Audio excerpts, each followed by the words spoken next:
This is verse 31 of the 24th chapter, Gospel of Matthew. Jesus is reaching the climactic conclusion of his Great Olivet Discourse, and he's just indicated that there's going to be then the seeing of the Son of Man coming with the clouds of heaven.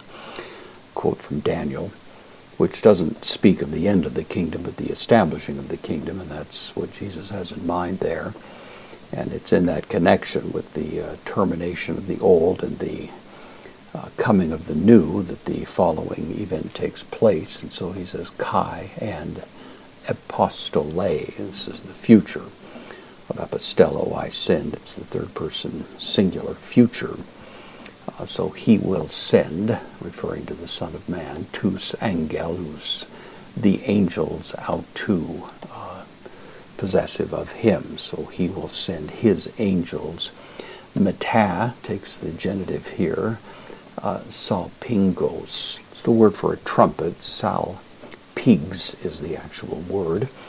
Literally means a megales, a great trumpet. So he will send his angels with a great trumpet. Of course, usually translators insert the word sound, and that's probably appropriate. So the sound of a great trumpet.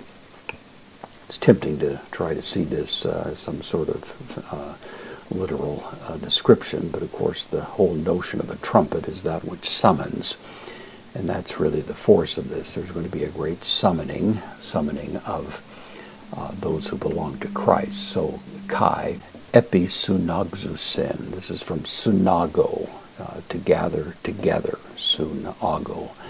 The epi adds emphasis to it. This is the third person plural future active indicative. Of course, the word synagogue comes from this, and that's clearly what's in mind. There will be a new synagoguing.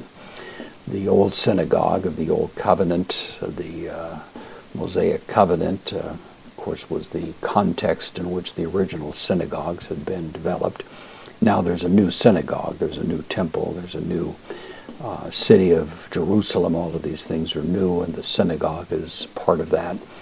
And so there's going to be a synagoguing together, tous eklektus, of the elect of him.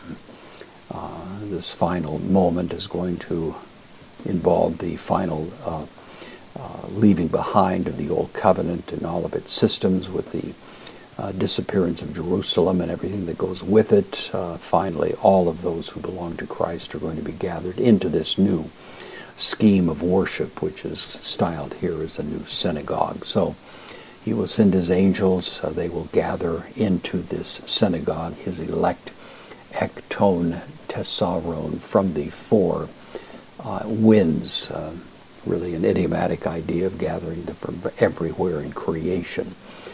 From akron, the ends, the very limited extent, orinu, of heaven, unto extent, outtone, of them.